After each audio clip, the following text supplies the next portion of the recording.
Fox 5 News at 10 starts right now.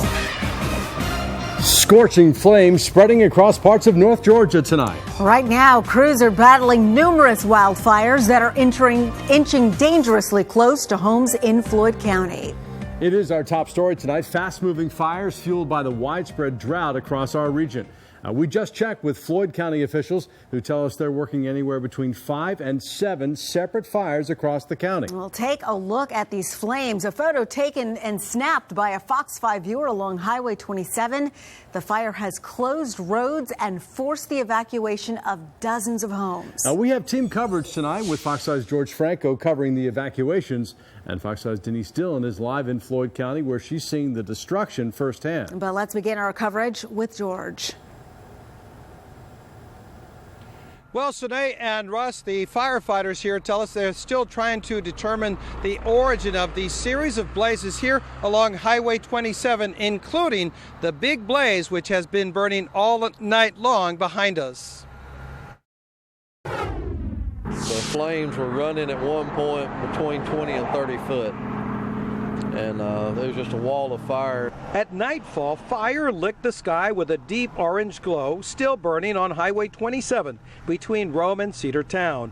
Fox 5 viewer Farrell Cowan shared his drone video of fire on acreage adjacent to Booger Holler Road. The blaze kept Brandy Townsend and her family from returning home. We know that the embers can float pretty far. Well, the fire's right there. Oh, yeah. How far is your home? Maybe a half a mile. Since around 1 in the afternoon, Rome, Floyd County, and Polk County firefighters, along with Georgia Forestry firefighters, have been battling the series of blazes, about 7, we were told, along Highway 27. Earlier in the day, firefighters say residents of about 24 homes voluntarily evacuated on Booger Holler and other locations. They were afraid of the fire moving in on them. They've all been made access back to their residences at this time. Battalion Chief Gene Proctor says the cause of the fires is under investigation, despite, he says, an anonymous call to 911 claiming a white man in a scruffy beard had set the fires. At this point, we're not looking for an arsonist because we have no idea what to look for. It could have been a large tractor trailer with a chain or a cable dragging, and as it drags, it would have created sparks and left a line such as this. Whatever caused the line of blazes sent into motion a lot of firefighter activity to protect people and property. Brandy Townsend and family were nervous as the night wore on, and they were kept from returning home. So our propane tanks are close to the field, and so if the field catches on fire, the propane tanks are close as well.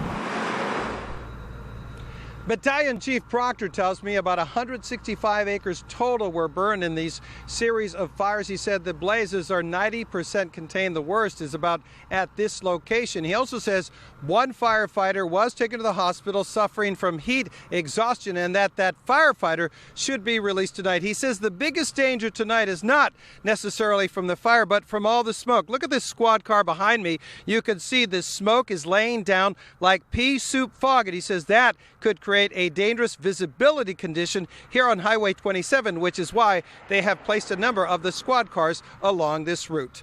Reporting live tonight in Floyd County, I'm George Franco, Fox 5 News. All right, George, thanks. Now, while dozens are being forced from their homes because of the danger, Fox 5's Denise Dillon is seeing the potential for destruction firsthand. And Denise, you've been talking to homeowners in the area. Yeah, we've been talking to a number of people who live right here along Cave Spring Road. They say that the fire got so close to their home, within feet, that they were terrified. And they tell me that if it hadn't been for the dozens and dozens of firefighters who have been out here working through the night, they could have lost everything. The woods were burning. It was bad. You couldn't see 5 feet in front of your face going down the road. Mason Decker was home when the fire started. He watched as the smoke grew. Then he saw the flames and ran to check on his neighbors. They were sitting in the woods spraying the brushes, trying to keep the fire from getting to their house. It was scary. His dad, John Reeves, took these photos. You can see where flames consumed the garage of neighbors Matt and Tommy Massengale. Inside were several classic cars Mr. Massengale was restoring. Tens of thousands of dollars in cars gone. And even more heartbreaking, one of them belonged to Mr. Massengale's late father. 60s, early 70s models. One was a Corvette. Janet Barnett rushed home from work when she heard about the fire and saw flames chewing up the ground, heading for her home. How close did it get? From our back fence, about 10 feet. That's close. Too close for comfort. Too close. Well, I was thinking, what am I going to start taking out next, you know? I was getting to that point. Barnett and the others say they're thankful for the dozens of firefighters who have been working through the night, keeping the flames from spreading. They're going up and down, driving through the wood. I saw at least 100 firemen today, 100 different firemen. And in addition to that garage that was destroyed with those classic cars, we understand that 2 other homes in the area also had fire damage. The fires are still burning tonight. If you look out through the woods, you can see what appears to be small campfires set up all over. In the past hour, we have seen a couple of fire trucks come through here. Firefighters just simply keeping an eye on things, making sure that those fires don't spread. Reporting live in Rome, Denise Dillon, Fox 5 News. All right, Denise. Well, the Floyd County fire, just one of many wildfires burning tonight in North Georgia. And with the current drought situation, the problem not going to end anytime soon. And we continue to follow this developing story on air and online. You can tune in for live reports after baseball on News Edge at 11. Yeah, we could use a drenching rain to put out that fire and to prevent others, but it doesn't sound like that's in the forecast. No, let's check in now with meteorologist Jeff Hill for the latest. No drenching rain, but maybe a little bit of rainfall coming our way on Thursday as a cold front starts to approach. Until then, another dry night tonight, another dry day tomorrow, and another warm day tomorrow with temperatures into the 70s. Humidity levels still pretty low, and then eventually this storm system's going to travel off to the east and bring us a chance of those showers as we head into Thursday. So here's a look at the timeline as we go into tomorrow afternoon. The storm system just starting to make its way into the Great Lakes. Some of that rainfall starting to develop as we head into early Thursday out ahead of the cold front. But again, it's not going to be a lot of rain, just a few spotty light showers coming through. That'll continue into Thursday afternoon. By Thursday night, it's all done with. And then as we head into Friday and Saturday, the front pushes down to the south, and actually temperatures will start to go up as we head into the weekend. But for today, we had a high temperature of 78. Low this morning got down to 56. Sunrise tomorrow morning, 752. And here's the problem. We haven't had any rainfall in October. We've had 1/1600ths of an inch of rain, but that's it. 2.66 below normal on the month. And as we start heading into November and December and January, which are normally wet months, it looks like the extended forecast is calling now for below normal precipitation and above normal temperatures. Current temperature right now is 64. Out at the airport, dew point's at 43. East-southeast wind at 3 miles an hour, 2 degrees below where we were last night at this hour tonight. 58 over in Rome, 57 in Carrollton, 55 in Athens, 52 up in Clayton. We'll see temperatures tomorrow morning, 52 here in Atlanta, and some 40s as you head off to the north and east, 43 up in Blairsville, 46 in Ellijay. And then high temperatures tomorrow will be coolest from Atlanta off to the east and up to the north and east. So it's sort of like a little wedge type situation going on. 73 in Gainesville, 74 in Atlanta. Then you get off to the west, down to the south. Temperatures will be a little bit closer to 80. So for tonight, clear and cool. East wind at 5 to 10 miles an hour. Overnight low temperatures anywhere from 45 to 52. Tomorrow, lots of sunshine. It'll be a mild day with a high temperature of 74. Extended forecast 75 on Thursday. Again, don't hold your breath on this rainfall. It's not going to be much. A 30% chance of a few showers coming through. Sunshine returns all the way through the weekend, and so does the warm air. A high of 81 on Friday, 82 on Saturday, 83 on Sunday, and for Halloween, our high temperature will be up to 83, back down to 80 on Tuesday. Russ, Sinead. All right, Jeff, thanks very much. This just in tonight, the fugitive accused of running over a U.S. Marshal in downtown Atlanta has been arrested. The U.S. Marshals Fugitive Task Force confirms to Fox 5 that 38-year-old Shasta Gumbs was taken into custody tonight in Riverdale. He's now being held in the Fulton County Jail. Gumbs is accused of running over a marshal last Friday near Atlanta's West End Mall. That marshal is recovering at home. Well, Clayton County Police promise extra patrols in the area of Libby Lane while the killers of 2 children are on the run. Yeah, police say the gunman responsible for shooting and killing an 11-year-old and a 15-year-old inside their home are part of a metro area gang.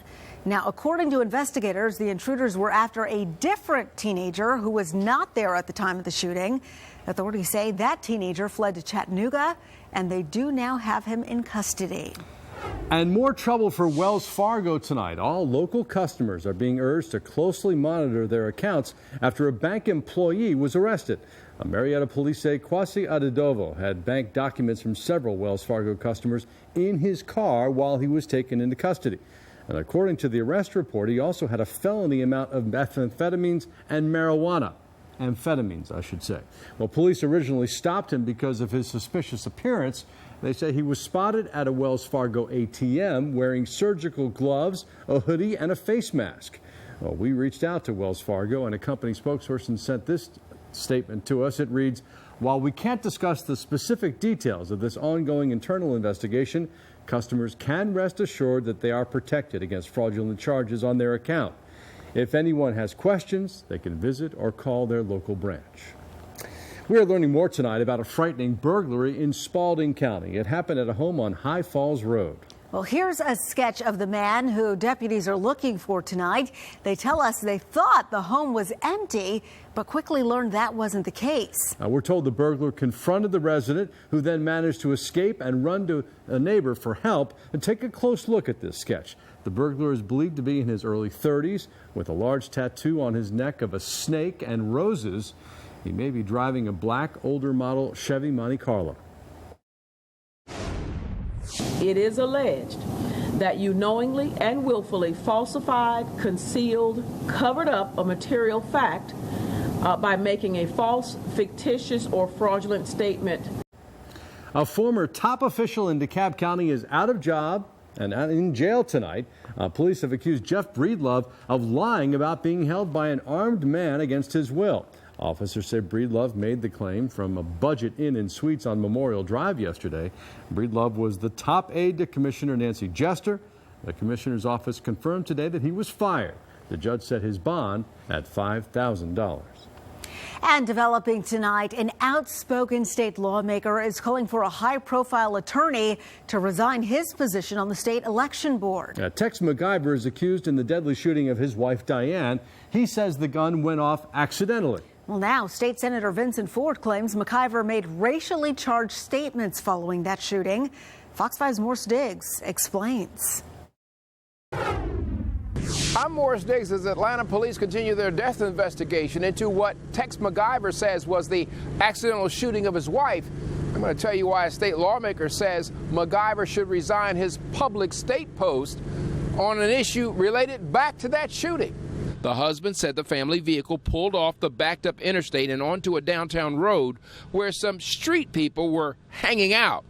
MacGyver got a bit antsy and asked his wife to take his .38 revolver out of a center console while they were traveling through a rough neighborhood. He has said he mishandled the weapon while fighting sleep, and the gun went off. The fact of the matter is that Mr. MacGyver